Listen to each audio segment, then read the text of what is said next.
Test clerk mic 1.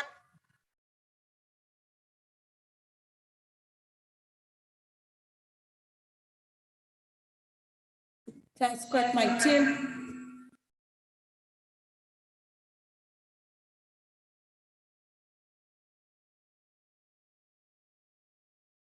Dice 1.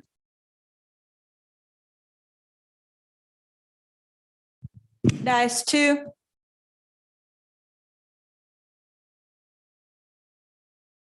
Water. Dice 3.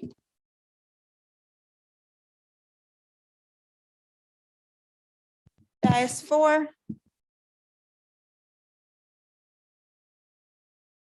Dice 5.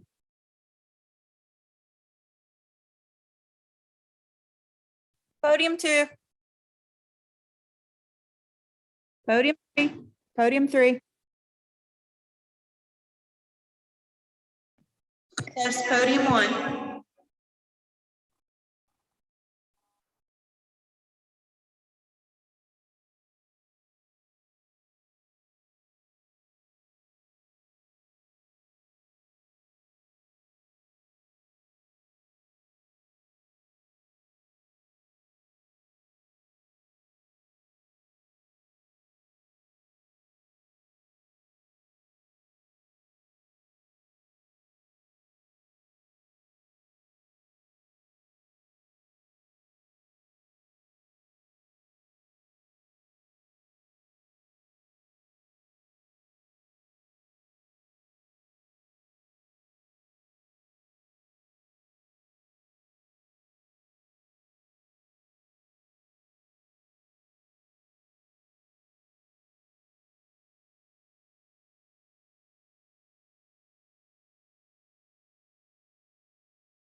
Good afternoon, everyone.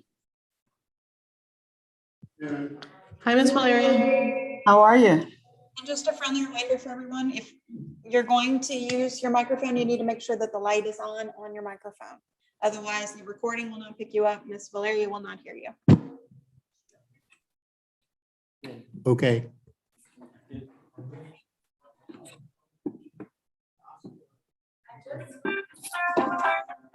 We just did try to call her, but she didn't answer. So hopefully she's on her. Right. So hopefully she's on her way.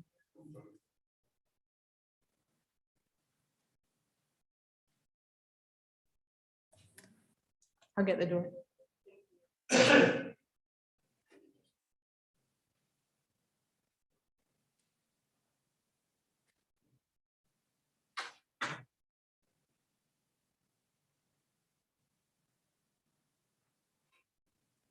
Sonny, did you say we need to wait or? Okay.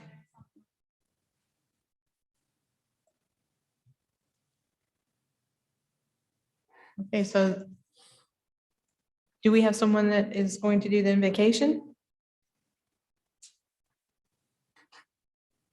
Me. Okay.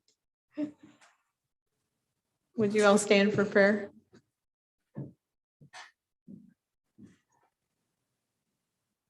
Father, we thank you for this wonderful day, this wonderful weather we're having. Hopefully, at least some of us will be able to get out for a bike ride later on this week. Please guide us in the decisions that we need to make today and the direction that the board will give to staff. Not too much work, hopefully. Amen.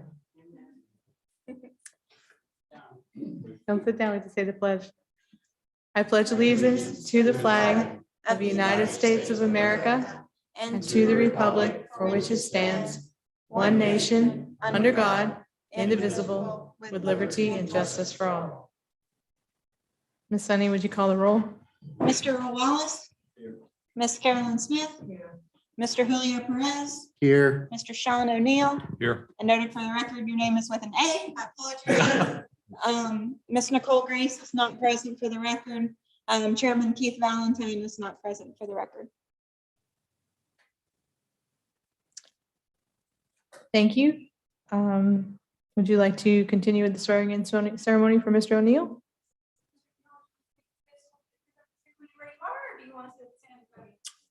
Whatever works best for you. Sure. I know this is kind of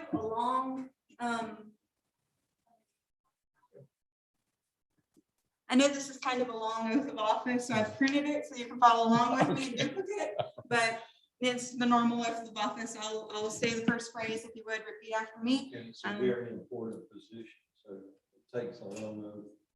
It takes a long oath, yeah. So if you would, right hand over your heart and repeat after me. I, Sean O'Neill, I, Sean O'Neill, do solemnly swear or affirm do solemnly swear or affirm that I will faithfully perform the duties that I will faithfully perform the duties of my appointed office of my appointed office and will support and honor and will support and honor to the best of my ability to the best of my ability all applicable laws all applicable laws of the state of Florida, of the state of Florida, Putnam County, the city of Palatka, city of Palatka, as well as the beliefs, as well as the beliefs, vision, vision, mission, policies, policies, procedures, procedures, code of ethics, code of ethics, and code of conduct and code of of the conduct Palatka Tree Committee. of the Palatka Tree Committee. I hereby through this oath I hereby through this oath affirm that I will perform the duties of this public trust the duties of this public trust in a fair, equitable, equitable, and ethical manner and ethical manner befitting the dignity befitting the dignity and responsibilities of the office. and responsibilities of the office. Welcome aboard, sir. Thank you. And if you would sign both of these and return one. One's Okay. your copy, one's mine. All right, very good. Thanks, sir. You're welcome. She's over by. Okay. Is your mic on? Could you say that again, please? Nicole is by Walmart. She'll be here shortly. Thank you very much.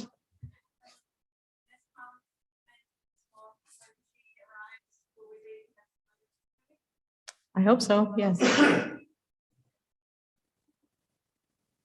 Can we proceed with the selection of the vice chair at this time?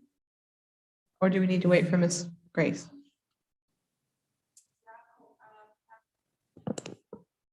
Ms. Thomas, if you'll allow me, we have quorum, so I believe the vice chair selection can continue if you feel appropriate.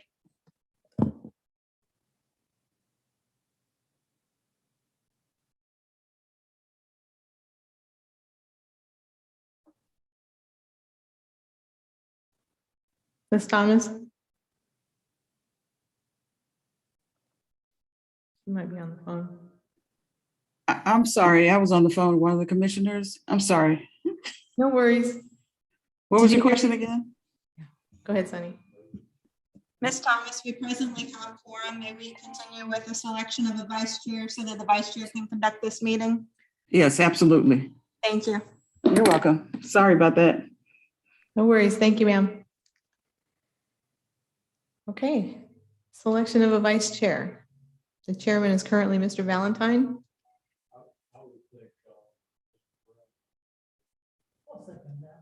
Sorry, due to my office, due to my job, I'm not allowed to have chair of a committee. I'm ex officio is what they told me I have to be. So sorry, I can't be chair.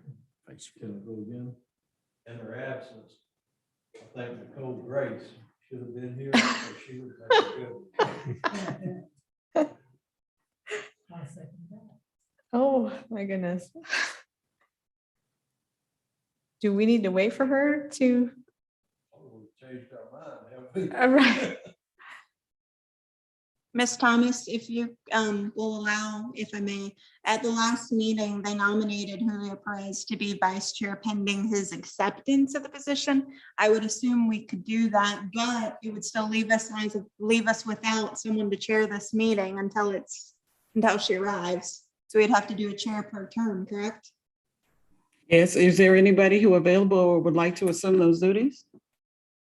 Pending her arrival? Is there anyone available who would like to assume those duties pending Ms. Grace's arrival? If not, then we would have to take a recess until she arrives at the meeting.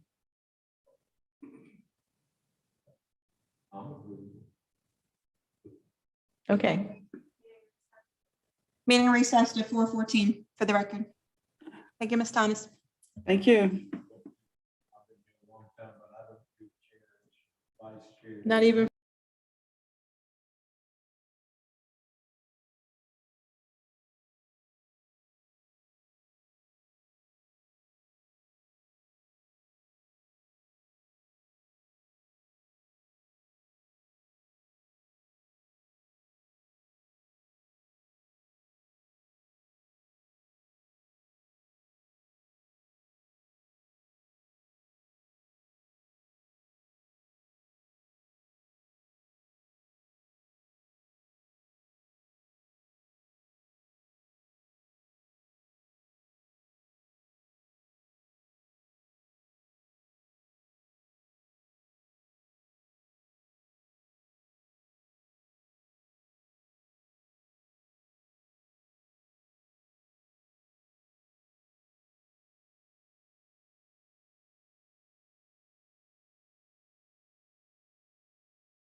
At this time, we'll begin the swearing in ceremony of Ms. Nicole Grace. Swearing in where you are, or do you want to come down to the podium? Which one's the right?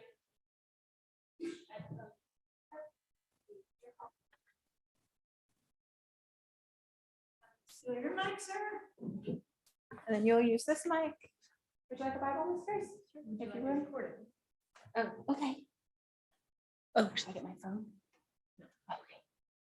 And then this is the oath of office.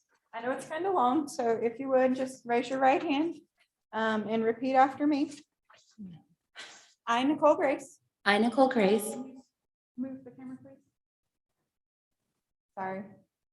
The first time in camera. A little bit more. There you go.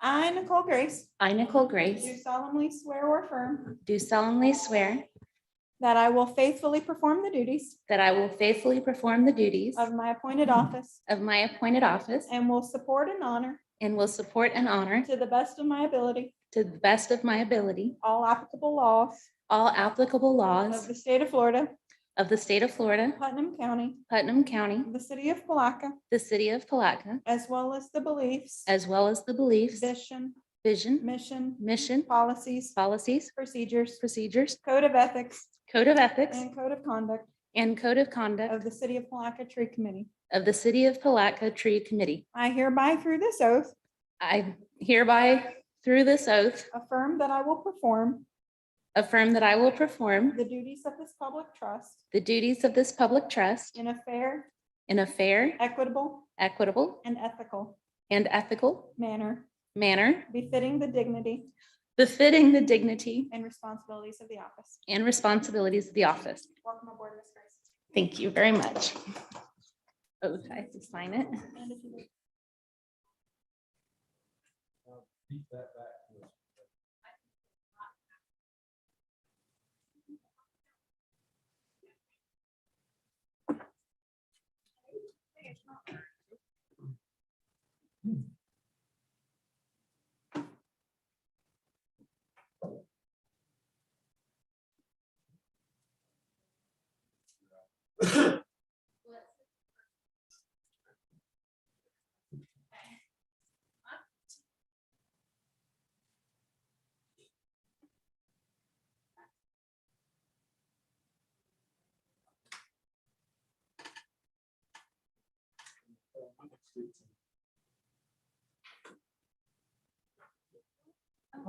I would sleep too. Oh, it's an awfully comfortable chair. When you get back to So to catch Nicole up on the current motion that's on the floor, she has been nominated for vice chair of the tree committee. And it's been seconded. So are you willing to take this position?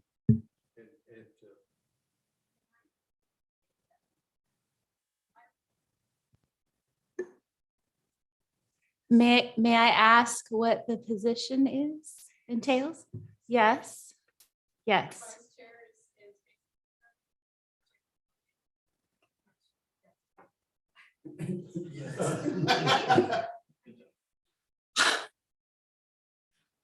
All right. Would I have assistance from staff to do so? Absolutely. Absolutely. Ms. Thomas is on. Oh, okay. I'm like, I hear her. Okay. You can do it. All right. I would accept if the motion's approved, voted on. Oh, all in favor? Aye. All opposed? Okay. Let's have it. Congratulations, Ms. Grace. Thank you. Baptism by fire. Apparently. the next item on the agenda is the approval of minutes, item F. Okay, do we have the minutes here? Okay, so the minutes are in the packet. Did everyone have a chance to look over them?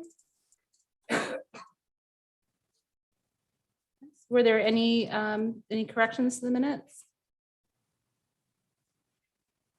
Okay, seeing none. All in favor? Oh, I'll entertain a motion to approve the minutes as presented. Second, Can I have a second? All in favor, say aye. Aye. I, All opposed, none. Passed unanimously. Right. I'll now entertain public comments. Public comments are limited to 3 minutes. Do we have anyone on Zoom or on the telephone? Ms. Krantz?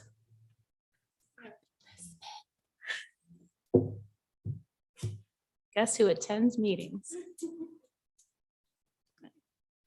Seeing there's no public comment, I'll close public comment section. And the next item on the agenda is recommendation on tree committee purpose. Staff?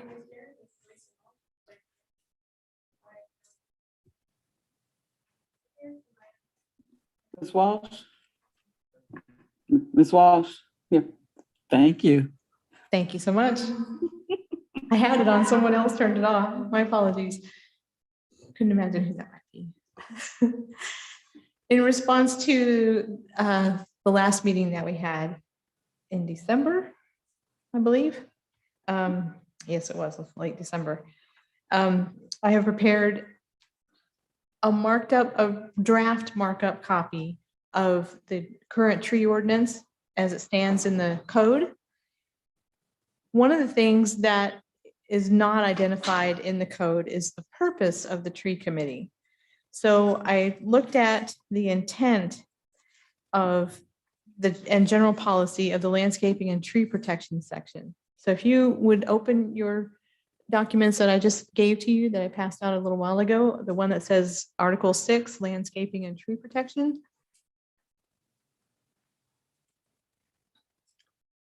In that intent, which is on the first page, it talks about a number of things about the benefits of preserving trees and protecting trees in our community.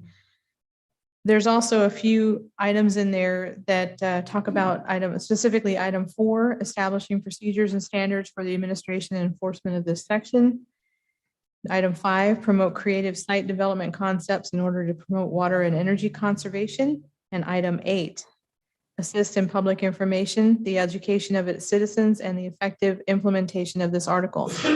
I used that as part of the purpose that I wrote for the tree committee, which is if you turn the page and go to, I'm going to skip a little bit here because to me, this is more starting at the top than starting with definitions.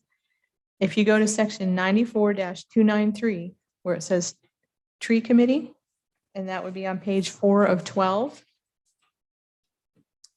And I have added some language that's underlined that states the tree committee's purpose shall be to establish procedures and standards for the administration and enforcement of this section, promote creative site development concepts in order to promote water and energy conservation, and assist in public information, the education of its citizens, and the effective implementation of this article.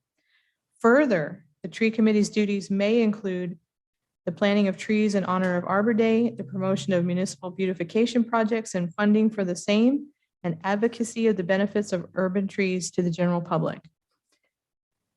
Now, as I mentioned, this is draft. This is just something I started working on. I've also put this project out to a couple of other community members. One is an engineer and the other one is a landscape architect that are professionals in this field. And they will be getting back to me with their ideas and suggestions. But I wanted to put this forth to you so that you guys can think about it too. And so you actually have a copy of the sections of code that are relevant. And you can agree, disagree, suggest otherwise, as you wish. Okay? Yes, sir, Mr. Perez. I have a quick question. I was told that the tree committee is an advisory committee. It is an advisory committee. So I don't think we can establish procedures and standards. I think it would be better for us to promote or suggest procedures and standards. Or recommend, to, maybe recommend. I think establish means that we are setting forth those And since we're advisory, I think it needs to be a little bit more advised. Got it. Thank you very much. I just wanted to note for the record that Commissioner Jones is present in the Zoom. Thank you, ma'am. Okay. So what I'm going to do is I'm going to run back down through all these things that I've changed so far and bring up some of the issues that I have noted in my application of these sections of code on a couple of projects that we've had in the city. Okay.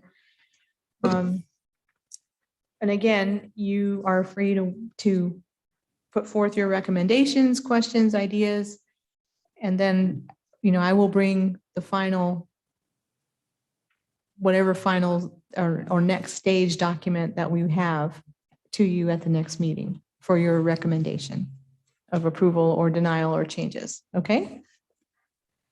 So if we start at the beginning and actually go to, there's nothing on page 1 that has been changed.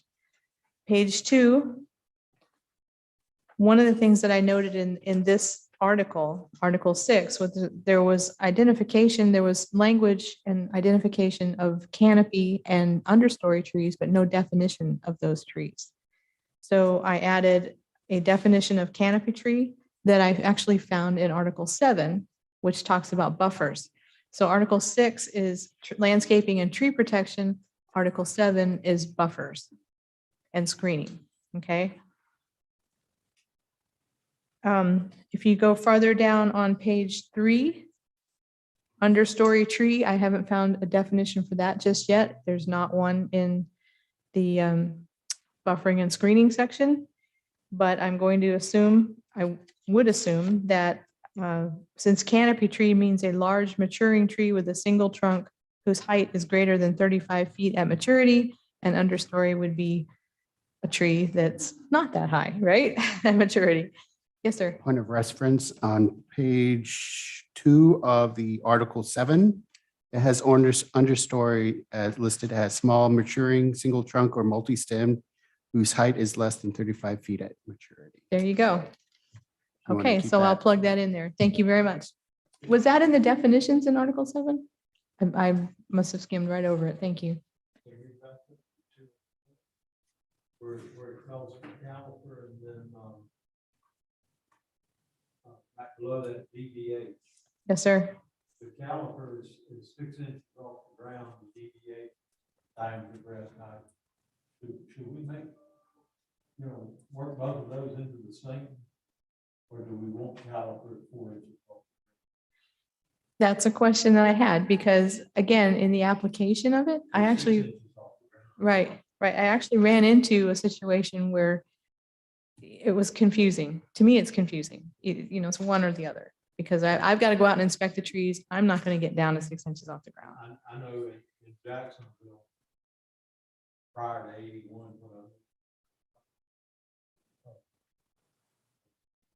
you should You got it. The blue light's on. But in 81, they had the tree cops there, is what we called them, and there was a lot of confusion because they had it, I think at the time it was different or we understood it as different. Mhm. And it is different, but it should be the same location for the measurement, I would think. I would concur. Thank you. So I will look for other places in the code where it refers to caliper. I only found 1 or 2, I think, and I'll remove it. When you're doing a tree location, you get a better measurement if it's DBH because you get a bunch of lazy people. No, I know. But they won't go down there to get it 4 inches. Right, 6 inches. right. I think it was 4. I remember 4 for some reason. I think it was 4 in fact. Oh, But okay. anyway, you won't bend over and pull your tape around it to get a Yeah. circumference. Right. You walk up to it and do it anyway. And many times if you're out on an undeveloped piece of property, it can be difficult to get down that far. Even if you're not older, like me. Okay, so that's the understory versus canopy and caliper versus DBH. And on page 4, I'm going to insert the word recommend procedures in item 1 there, right under 94-293, as Mr. Perez suggested. On Should it be page, recommend to the commissioners or recommended to procedures and standards for the administration and enforcement of this section to the Board of, the city commission. yeah, to the city commission. Okay. No, I appreciate it. Thank you. It's the more clear and succinct we can make it, the better off, the easier it is to administer. Okay, so moving on to page 5. In item C1, I didn't change any language there. Oh, I did change some, but hold on. I didn't change much. I bulleted the list that was in there for items that should be included on a site plan that's being submitted for tree removal. And in item 3 of that list, that's where I changed some of the language. Instead of saying by botanical botanical or common name, I put scientific and common name. And I changed caliper to DBH so that we could be consistent, just like Mr. Wallace was suggesting.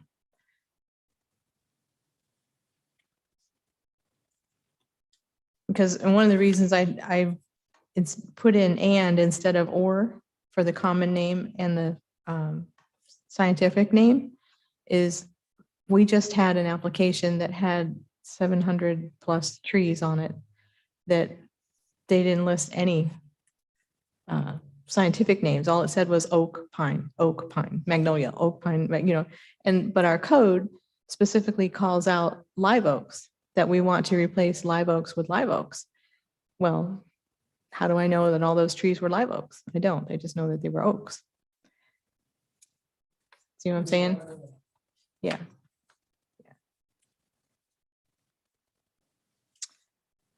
Okay, there's no more changes until page 8. I think you had a change on D, I'm sorry, sir.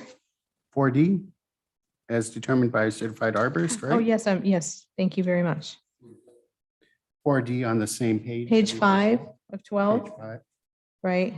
Under 4D, the necessity to remove diseased trees or trees weakened by age, weather, storm, fire, or acts of God, or which are likely to cause injury or damage to people, buildings, and other improvements on a lot or parcel of land as determined by a certified arborist. So instead of, just having someone who may not know anything about a tree walk up and say it needs to go, well, does it really need to go, or is there a possibility that it could be trimmed and propped up, or maybe it does really need to go? But I would like to hear that from a qualified professional. Just a quick word. I don't know how well. I think the reasoning behind the botanical or common name is it's very difficult to distinguish a lot of species between, especially the oaks. And there's a lot of hybridization. And to really figure that out, you would have to have a specialized person to distinguish a lot of those oaks, especially if they're like midlife. I just want to bring that up. It may be a little hard for the average person to get both scientific name and common name. I don't know what your thoughts on that, Sean. I agree. I think that could be difficult, especially an immature tree. Some of them, a laurel oak and a live oak can look very similar until maturity. So it could be something where, they may have to reach out to, somebody like Julio or myself, or to have a little tree identification help. Okay. And so, my past experience, laurel oaks and live oaks, Jacksonville's got a deeper pocket than we got, and they had an arborist on staff, and they would go out, and it was very common to get laurel oaks and live oaks, and to be honest with you, I can't tell the difference right now. I've been told time and time again, but it doesn't register. And, but that was a common mistake, and there were others, you know. Sure. So are you recommending inserting similar language in item C1?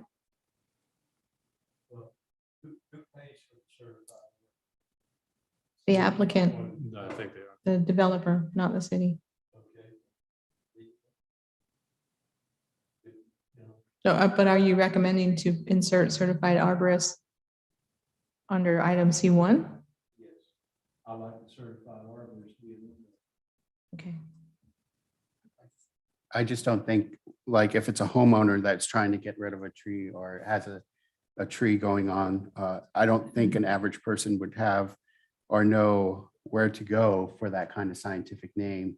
And could take some time to really get that. So I don't know about and common name in there or both of them. That's just I would leave that to the discretion of a certified arborist for that as well. But I just don't know if average homeowner could afford if they have to get it identified fully to species. Right.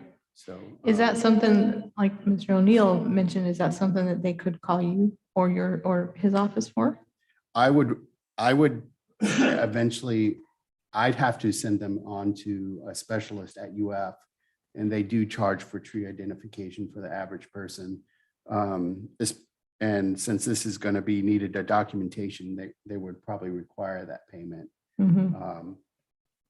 And it would also go back to having to wait for flowers or the acorns to show up to identify the tree, because that's probably where the only way to differentiate between the oaks is to really look at the flowers and the acorns, but that's just my opinion. Okay. Used to be you could look at the leaves, but the leaves, they've gotten Right. hybridized to such an extent that now you can't even tell, or I can't. Like, I Okay. don't, you know. So are you, yes, sir. Oh, I was just going to say, I think anyone in my position with the state would most likely be allowed to identify a tree for a homeowner, landowner on a very general basis. If it's something that has to be documented and for a very specific legal purpose, then we're not going to be allowed to do that. They really limit what we can do as far as any kind of involvement in anything that's contractual or legal in nature. In the past, we've differentiated between a private homeowner and a developer. To me, the developer needs to pay the price and Right. get it right. A homeowner, even in our trees we used to review, the homeowner got a lot of leeway. And we've got written into, I think, our landscape ordinance and our tree protection. It makes it easier on the homeowner. The code does not apply to single-family houses. Say that again. The code does not apply to single-family houses. Yeah, okay. Right. So that takes care of it right there. Right. Ms. Grace, I'm sorry, Ms. Grace, were you going to say something? No, I was just going to note maybe note whether they think it's a laurel oak or some general idea of what it is instead of, because I think water oak's the big concern, right? Is it? Okay, so we can still go with and, or do you prefer or? I think if this is for Development. Yeah. Okay, If you go, I hate to keep punching it. If you go with or, I mean, you know, a lot of people, well, that's what I thought it was, you know. Sure. Scrub oak, laurel oak, turkey oak, whatever, live oak. Live oak's gonna suddenly turn into some of these. yes, exactly. And And if our code goes on to say, if you're going to remove a live oak, you must replace it with a live oak, then you need to know it's a live oak. And the caliper and replacement values are different. Right. So, Right. yeah, Okay. both need to be in there, I think. Both what? The scientific name And and the the common. common name. Okay, got it.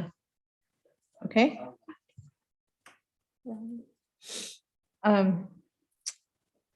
Okay, I will look more oh, yes, we already got the certified arborist thing, okay.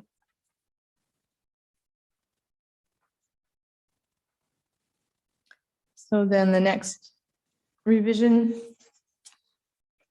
would be on page 8. And this talks about plant materials, and I put it in here because when I was reviewing these applications for development that we received, there was no paragraph in here that talked about only new trees. It only talked about credit for removing existing trees. So if you are taking a cow pasture that has no trees and you're going to develop it, should we ask to have new trees put in to some kind of standard? I think in our landscape ordinance, we cover that. We used to, I think.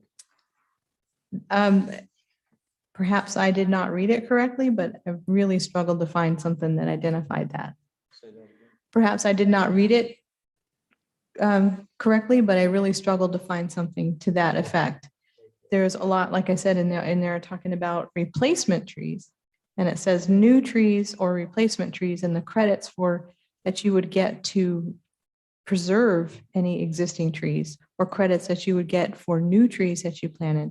But there's no standard for, like I was saying, a completely scraped lot, like a cow pasture that doesn't have any trees. Should we say, okay, if you're going to put in, many other places say, look, if you're going to have X number of square feet of building, then you need X number of trees per linear foot or X number of shrubs per linear foot. Doesn't that get shoved down the line to the builder though? Mm, Because the builder, he's held under. Well, it wouldn't, like, let's say if you were going to do a residential development, then I believe the answer would be yes. However, because then it wouldn't apply to those single family residences. The whole code doesn't apply to those single family residences. However, in the development in modern residential developments, typically there's open space reserved by the developer.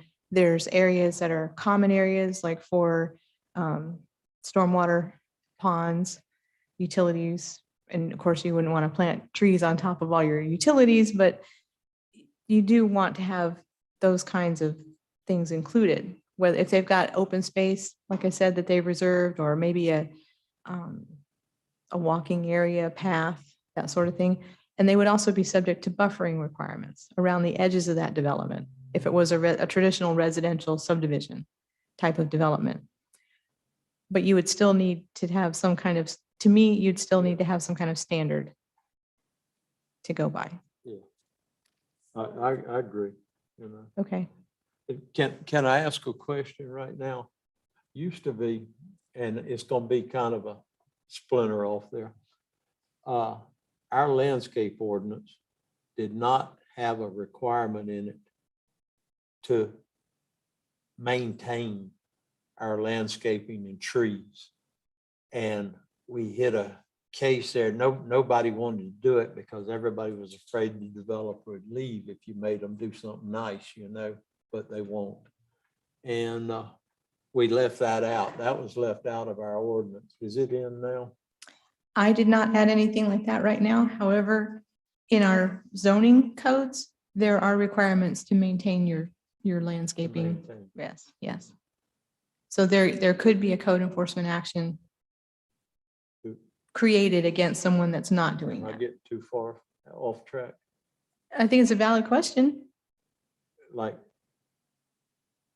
we had some a store down the road here came before us on the planning board, and I raised the question about, you know, how he's going to landscape it, Right. because we do have minimums for it, and they ended up cutting, I don't know, maybe 6 little square holes in the concrete and putting bromeliads out there in the Right. hot afternoon sun, one Right. in each hole. Exactly. And that met the landscape ordinance, the way it was drawn up. And you know what happened? They all died. Right. And,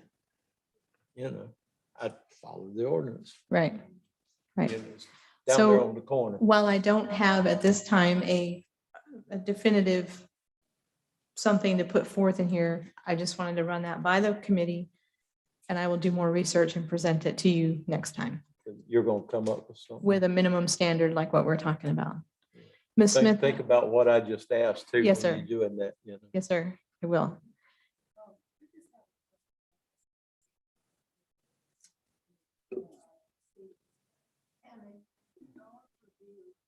Can't hear you. I'm sorry. Ms. Smith, turn on your mic. I'm sorry, I thought it was on. Can a developer be required to provide canopy trees instead of just palm trees? Absolutely. Is it spelled out here somewhere? Yes, for the most part it is. For the parts that apply, that would apply. Yes, it is.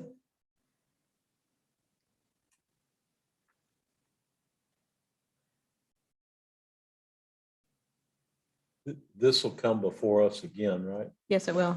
After you come up with some verbiage on different things, and Yes, then we'll get yes. to. So this is kind of like a preliminary, like I said, a preliminary draft to get your ideas and let you know what staff is thinking. And also I told you I put it out to a couple of professionals, landscape architect and an engineer. And I'm asking for their suggestions also. Kind of listen to what Gainesville's got to say. Yes, They really protect their greenery. I know the city manager might disagree, but I'm a Gator and yeah, I'll be listening.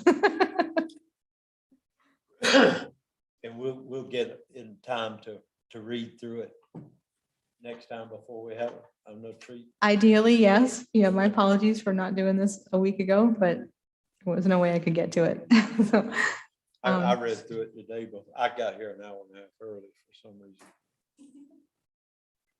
okay. My wife told me I could walk or I could come early. Okay, so I'm looking at the next change on page 9. And this is coming under subsection D, about in the middle of the page where it says credit for new trees and existing trees. The only thing I put in there was the addition of the word tree or trees in the table under credits. Because to me, it wasn't clear exactly what we were giving credits for. Much of this is housekeeping and semantics, but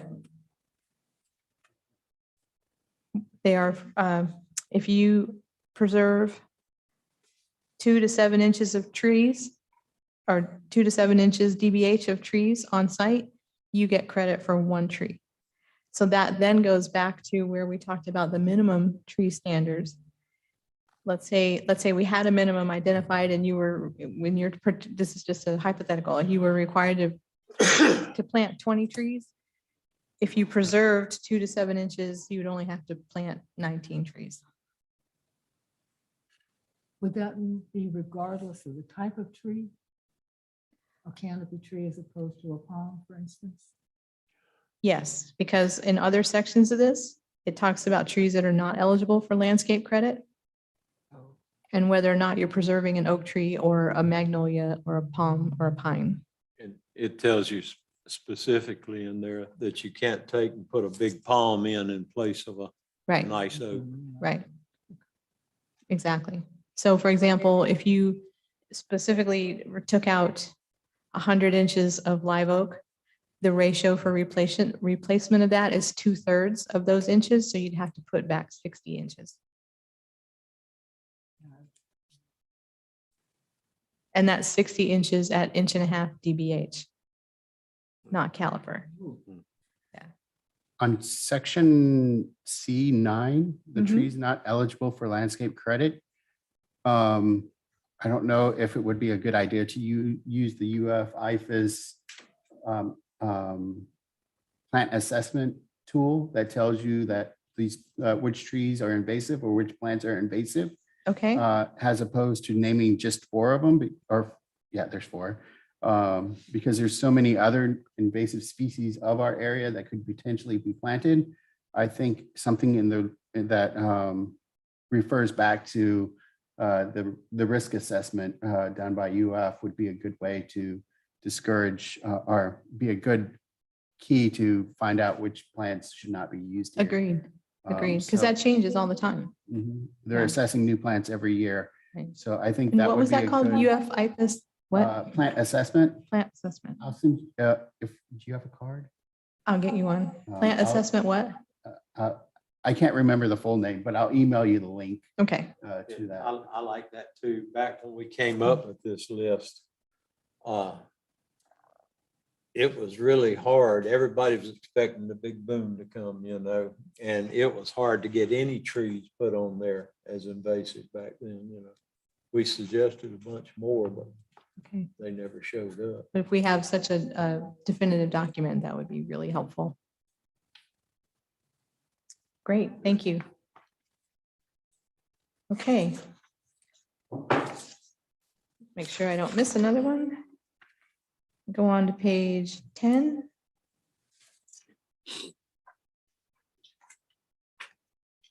Under minimum required buffers, where it says add figure 1712-17 or 0.17.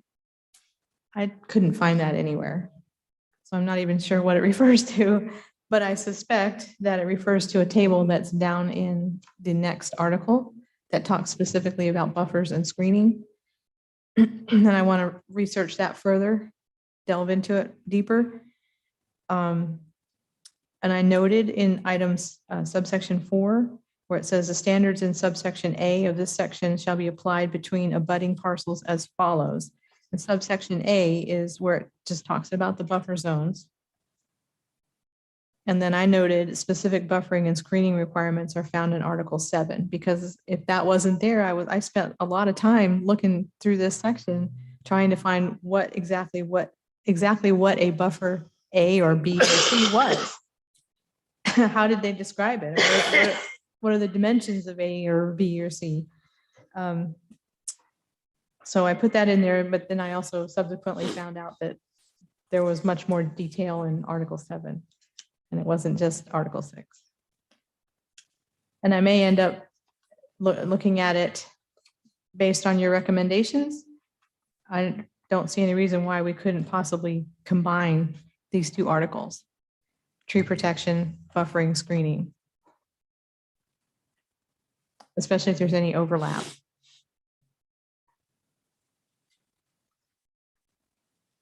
And those were all the changes that I had initially in this article. So if you would like to start looking at Article 7, we can just kind of go through that really quickly. I don't want to take up all your afternoon. And just general ideas would be much appreciated.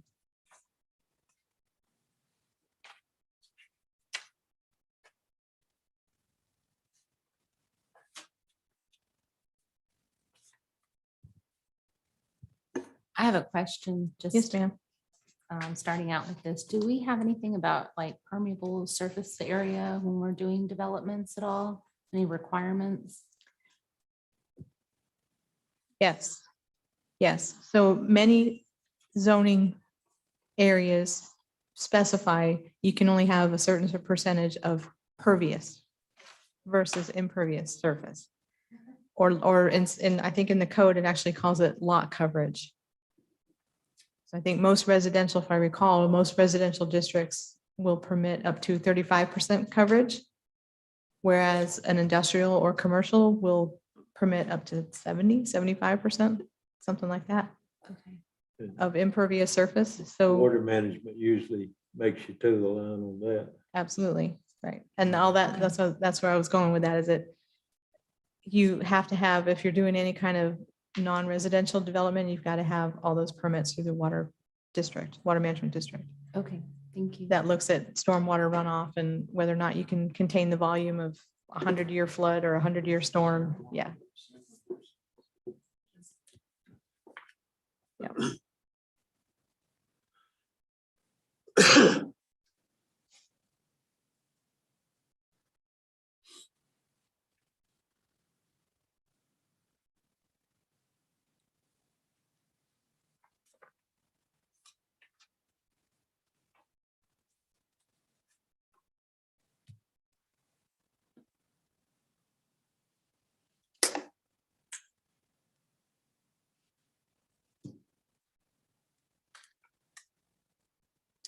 One item that I saw in some of these buffer tables, particularly category C and D buffers.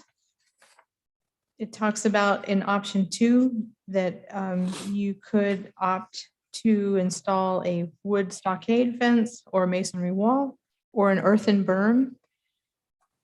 In a couple other places where I've worked, the berms were also permitted there. And in their actual application, it sounds like a really good idea, but the actual application didn't turn out so well. I would recommend not permitting to have an earthen berm as part of your buffer. They're very difficult to maintain. They're very difficult to keep things growing on them. Yeah, Yeah. yeah.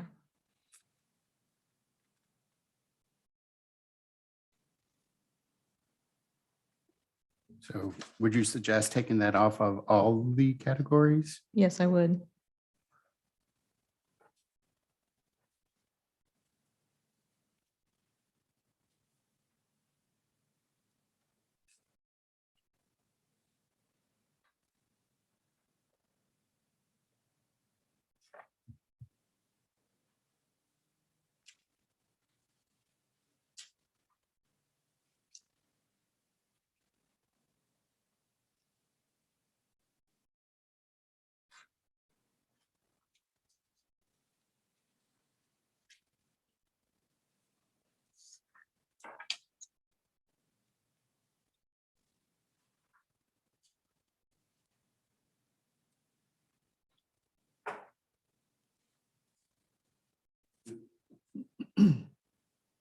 Do we, I know over the years, it's gone from one to the other. At one time, our police department codes enforcement.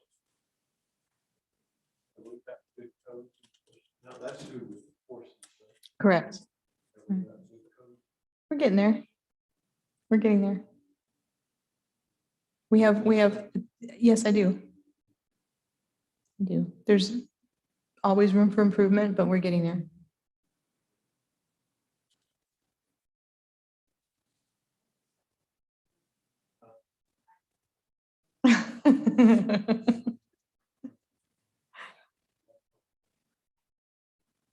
I've got over, I've been here for 2 years. Mhm. And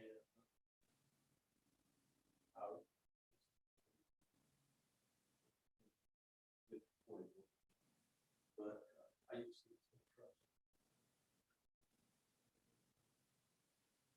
I don't have a dog to fight with anymore. So kind of mellowed out. Understood. I know.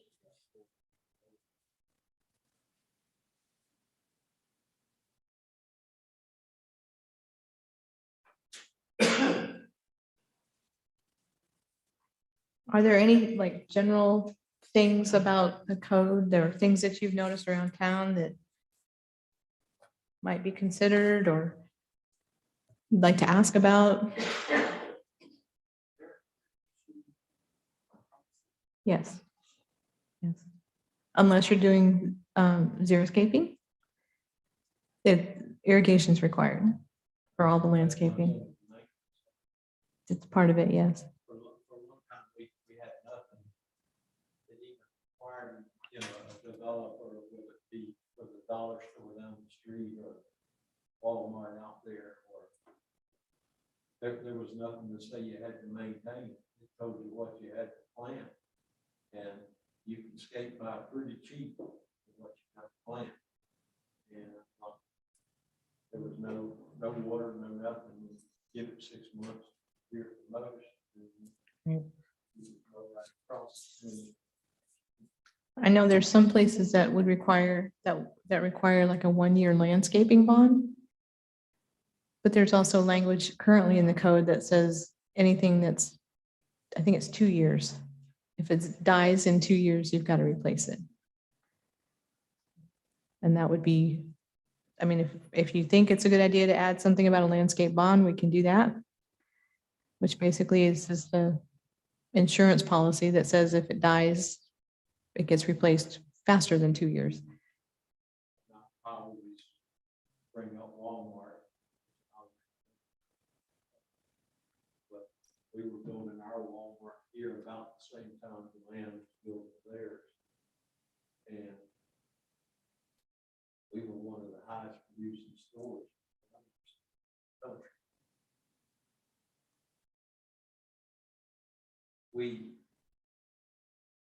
We got a box out there.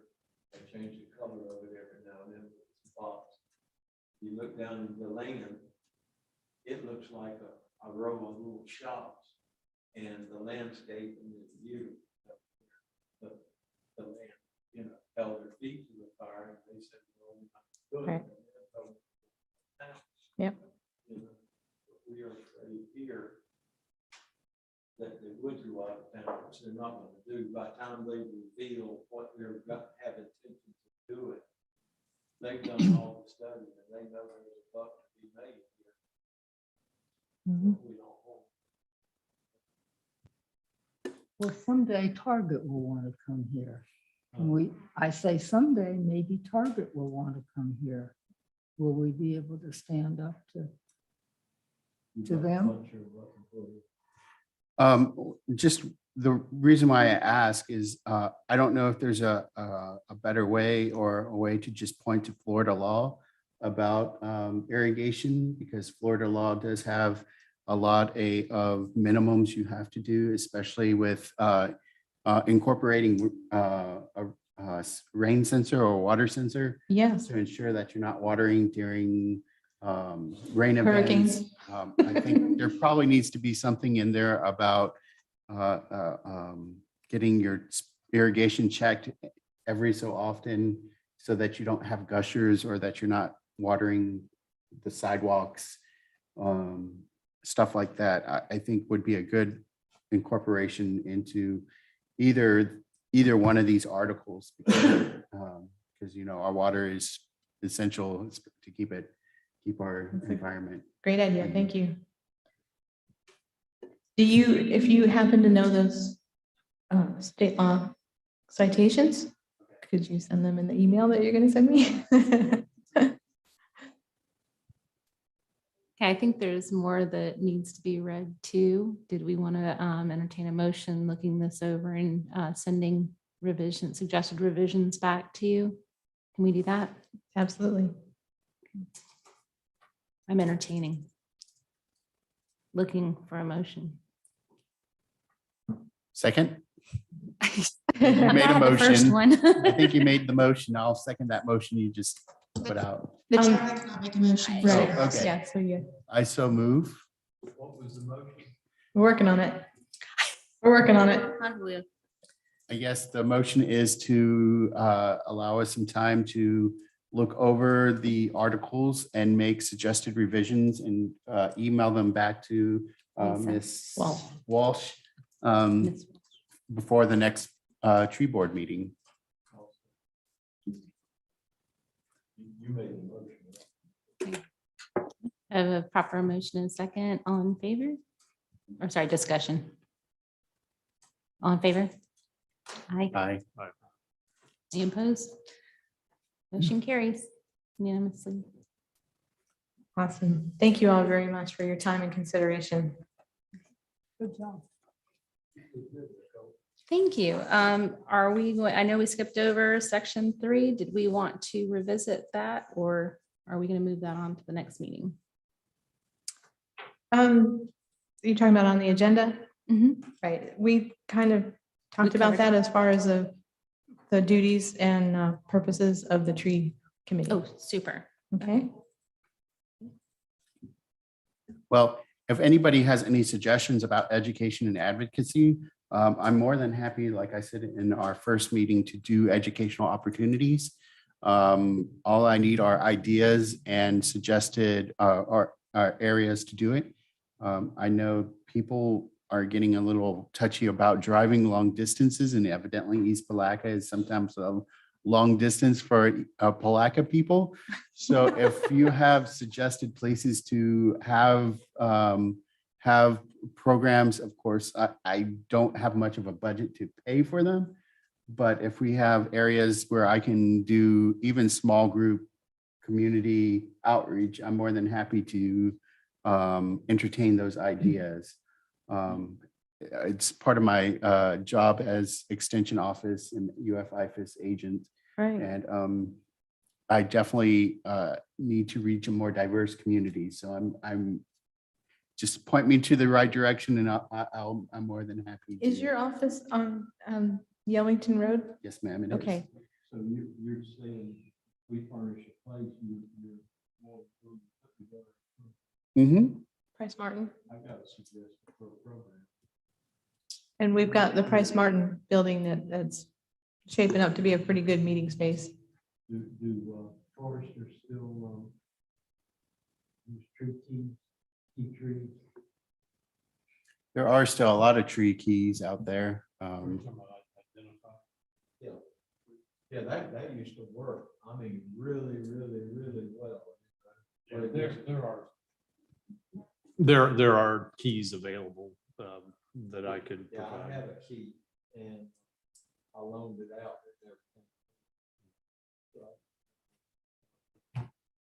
Yeah, that's something that I don't use them personally, but that is something that, well, just experiences and a dendrology textbook is primarily my reference, but we can, I do have some keys available that we could provide, maybe even simplify them a little bit. We could definitely do something on We tree had ID. one for our state surveyors group and, oh God, 30 years ago. But it was good, and you could get right down to it, What it is, you start with or I forget which end you start on, but you got the bark, it's got rough bark, smooth bark. You wipe out all of these and you go to this, and it keeps pointing you off until you come all the way to the end. And every time I've done it, you get to one tree. And that's the tree you're looking for, because I used to use ID trees. And if you leave, it's got serrated edge, opposed veins, all of these things that you answer yes to runs you off in a direction, and you keep getting smaller and smaller and smaller. So when you come out the end, you've only got one tree that could be, based on all of the characteristics of that tree. Now, is my only concern is this something that an average homeowner would be interested in? Yeah. Or is this more of a developer? Well, they should Arborist. have An one. average homeowner should, because I'm a little geeky like that, things like that, they interest me.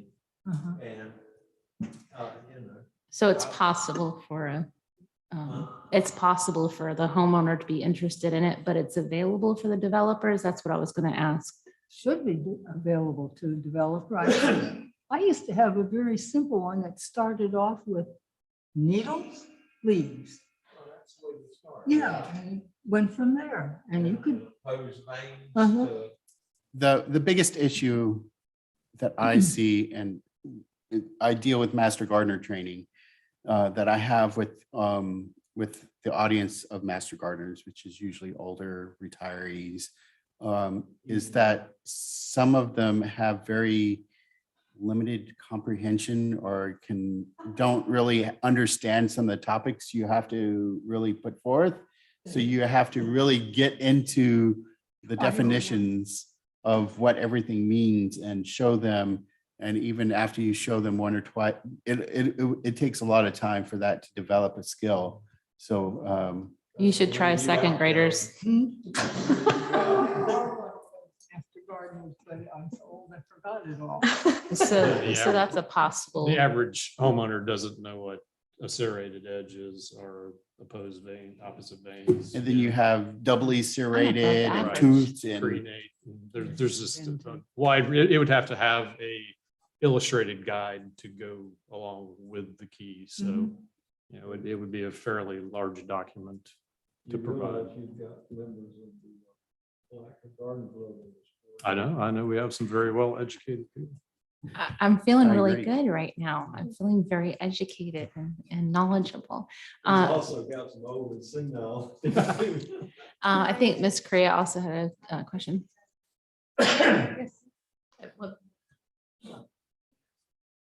Go ahead, Ms. Crepe. Roberta Correa, 118 Dodge Street in Palatka. I think that would be great. I was just going to suggest or offer him a call, for example, for the South Historic District might be a great place to capture those homeowners and probably have that range of information, but start at the basic level. Also downtown revitalized historic Palatka, I can talk to the board, but I'm sure we'd be willing to sponsor a session for the merchants who are also property owners, both residentially and commercially, for some of that information to kind of get downtown. I know the city's going to do some streetscape, but they will also help maintain it perhaps if they have more knowledge. So that was just. Thank you. yeah, topics that I typically educate on is Florida friendly landscaping, which that's the term that is used in the Florida law instead of xeriscaping. Because we typically don't xeriscape in Florida because that's usually a desert environment where we get too wet for Would you xeriscaping. call that Florida friendly? Yes, ma'am. Thank you. Thank you, Mhm. sir. I've seen And- that. I didn't realize that was the change. Yeah, in Florida statute, that's where most of what I'm gonna send you is coming from, is the Florida friendly landscape statute of Awesome. the state. So I educate Florida friendly landscaping. I tend to, I'm developing some tree trimming, basic tree trimming courses or programming to demonstrate how to do proper trimming. I have help that I can do more advanced tree trimming. The difficulty with some of those is that you tend to need trees to demonstrate on, and unless I'm in a park or in a area that I can actually do some at least point out some issues with trees. It's if you're looking at a one-dimensional object on the screen, you don't typically get the same kind of education as if you were out in the public. So I think if I'm at a park or near a park that we could, or a tree that would be good to at least talk about the deformities and what you would look for, that would help out. But tree IDs, Florida friendly landscaping, tree trimming, lawn maintenance, all of that kind of falls under my purview. I'm also branching out into edible landscaping, and fruit trees is in my program areas. So there's a lot of opportunity for more educational opportunities for the general public. Great. Thank you. I'm not quite in there, not quite there. Suggestion in that, our county complex has a number of crepe myrtle trees planted in their parking lot. Mhm. When they were without leaves this winter, you could see what a pathetic state they were in, just covered with moss and ball moss and tangled, intertwined limbs that needed to be thinned and trimmed. Mhm. I actually went into the county complex and identified myself, and I told them plainly that I was here as Private Carolyn Smith, not a member of the tree committee. I'm speaking for myself. But your parking lot is a disgrace to this county. And I just really kind of laid it on them. Oh dear, I didn't realize. Oh, well, we'll get somebody. Oh, we will do something about that. Carolyn likes to go in and slap Nothing their face happened. And say, I'm here to help you.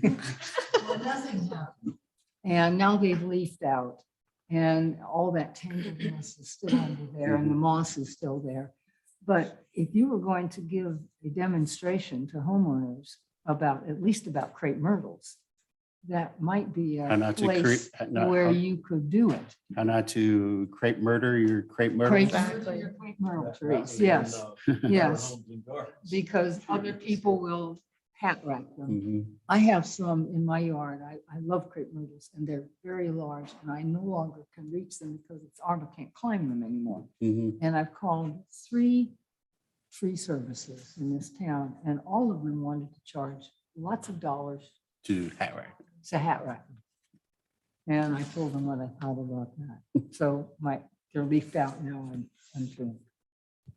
Okay. So possibly maybe we should ask council about just like going in ninja and trimming up trees properly, maybe. They do it in LA. I also educate demonstrating. buildings and grounds. I can also do individual trainings or specific trainings for like buildings and grounds people. GIBMP for the homes, the grounds people, Yep. employees of government, of municipalities. Great. So if that's ever something that needs to be done, I'm more than happy to get something scheduled for that. Okay, thank you. Mhm. Ms. Grace, did you have a question for me? I wanted to go rogue and trim trees and see if that was legal. No, ma'am. That would not be an official legal opinion that I would issue to the City of Palatka Tree Committee.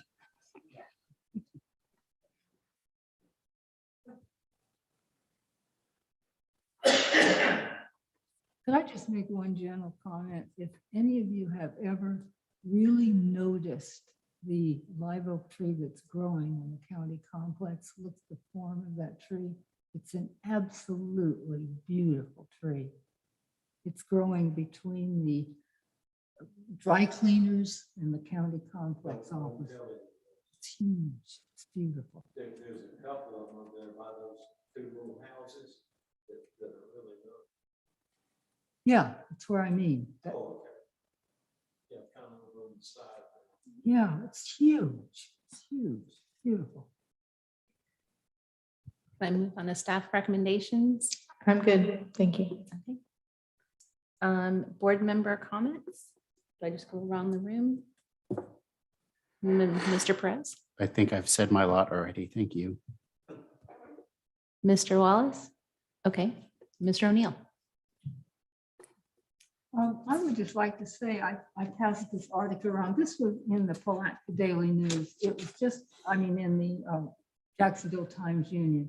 It was an article written for a homeowner about their trees and what's good about trees and good about the value of trees. And I would just like to drop this letter by maybe and speak with the editor of our newspaper and see if they could plan to write a similar article to this for layman's eyes to put in our Palatka Daily News that would let our public know about why trees are important, the value of trees, what they do for the environment, the landscape, the water, and so on. And maybe our newspaper could do something like this. So that's just something I'd like to do. Well, good. Okay, then it's in good hands. I have one, it just was past Arbor Day. I'm waiting for the next Arbor Day to send it in. So I do have an article that goes over some of that. I'd love to see the one that you have. Wonderful. And Nicole, you don't have to wait for Arbor Day to do a nice tree article. we're so close though. It's 27th of April. We're really close. And I don't have any comments except for thank you all for the confidence to propose me for vice chair. I appreciate it. Thank you very much. And motion to, do I have to entertain a motion to adjourn? So moved. Second. All right, all in favor? Aye.